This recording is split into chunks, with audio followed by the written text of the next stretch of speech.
Hello শিক্ষার্থী, তোমরা সবাই কেমন আছো? আশা করি সবাই ভালোই আছো।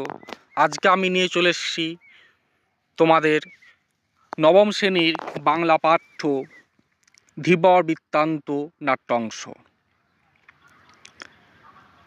ধীবর বৃত্তান্ত নাট্যাংশটি লিখেছেন মহাকবি কালিদাস। এই নাট্যাংশর সম্পূর্ণ অংশ অর্থাৎ সম্পূর্ণ নাটকটি আমরা পাই অভিজ্ঞান শকুন্তলমে। অর্থাৎ অভিজ্ঞান শকুন্তলম নাটকের ষষ্ঠ অঙ্কের একটি ছোট্ট অংশ হচ্ছে ধীবর বৃত্তান্ত। ধীবর বৃত্তান্ত নাটকের পূর্বসূত্র আমরা প্রথমে একটু আলোচনা করি। মহর্ষি কর্ণের আশ্রমে শকুন্তলাকে দেখে মুগ্ধ হন রাজা দুষ্মন্ত। অর্থাৎ রাজা দুষ্মন্ত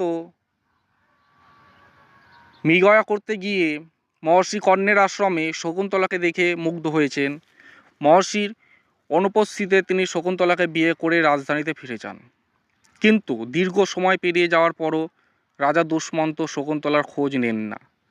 এদিকে শকুন্তলা স্বামী চিন্তায় মগ্ন থাকাকালীন একদিন ঋষি দুর্বাসা তপবনে আসেন। শকুন্তলা দুর্বাসার আগমন বুঝতে পারেন না। এতে ঋষি অপমানিত বোধ করেন এবং শকুন্তলাকে অভিশাপ দেন যে যার চিন্তায় সে মগ্ন সেই ব্যক্তি তাকে ভুলে যাবে। অবশেষে শকুন্তলার বিশিষ্ট সখী প্রিয়ম্বদার অনুরোধে রুষ্ট দুর্বাসা কিছুটা পীড়িত হয়ে বলেন, যদি শকুন্তলা কোনো নিদর্শন দেখাতে পারেন তবে এই অভিশাপের প্রভাব দূর হবে। পরিণয়কালে রাজা দুষ্মন্ত শকুন্তলাকে একটি আংটি দিয়েছিলেন। সখীদের ভাবনায় সে আংটি হবে ভবিষ্যতে সেই স্মারক চিহ্ন। এদিকে তীর্থ থেকে ফিরে মহর্ষি কর্ণ সব শুনে শকুন্তলাকে তার পতিগৃহে প্রেরণের আয়োজন করলেন। পতিগৃহে যাবার পথে শচী তীর্থে স্নানের পর অঞ্জলি দেওয়ার সময় শকুন্তলার হাত থেকে খুলে পড়ে যায় সে আংটি। ঘটনাক্রমে এক ধীবরের হাতে পৌঁছায় সেই আংটি। এইখানে থেকে এই পাঠ্য নাট্য কাহিনীটি শুরু। এই ধীবর কিন্তু রুই মাছের কাটতে গিয়ে রুই মাছের পেটের ভেতর থেকে এই আংটিটি পেয়েছিল। তাহলে এই পাঠ্য কাহিনীর আমরা সংক্ষিপ্ত আলোচনা করব। এক ধীবর নগরে একটি আংটি বিক্রি করতে গেলে নগর রক্ষায় নিযুক্ত রাজ্যশালক ও দুই রক্ষী ধীবরকে চোর সন্দেহে আটক করে।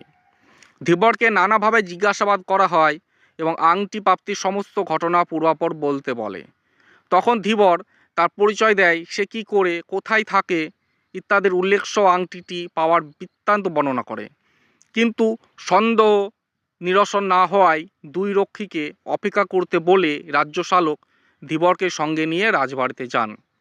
এদিকে দুই রক্ষী ধীবরকে নিয়ে পারস্পরিক কথোপকথনে নানা ব্যঙ্গ বিদ্রূপ করে।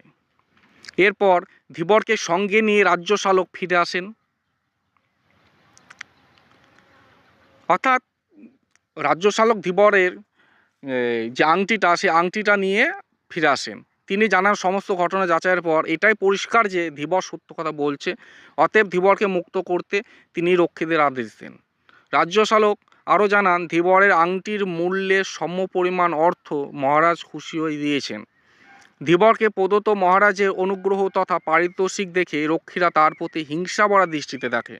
কিন্তু বিনয়ী ও নির্লোভী ধীবর তার প্রাপ্য অর্থের অর্ধেক ফুলের দাম হিসাবে রক্ষীদের প্রদান করে।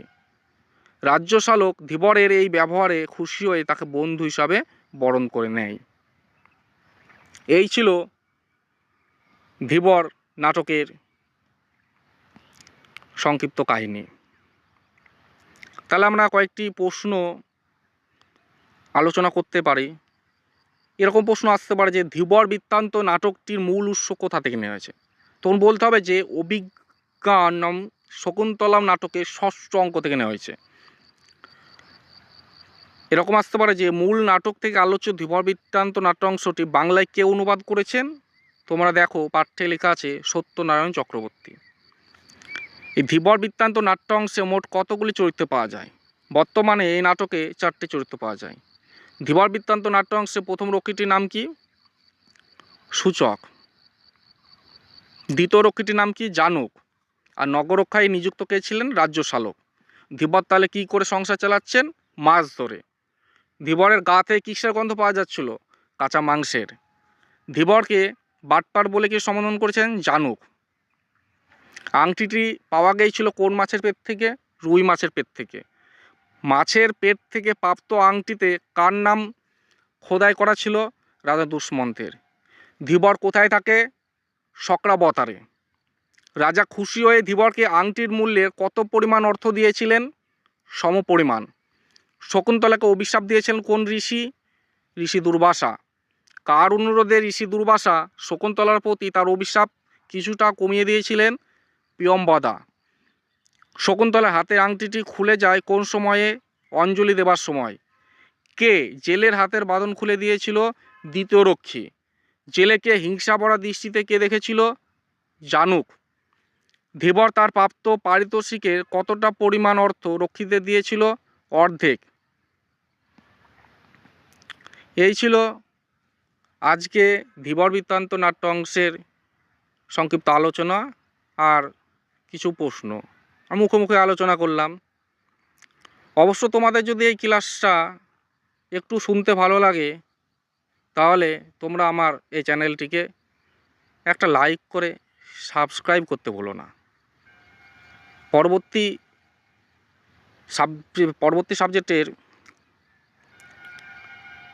সংক্ষিপ্তভাবে চ্যাপ্টারগুলো আমি আলোচনা করে দেব। ধন্যবাদ সকলকে এতক্ষণ শোনার জন্য।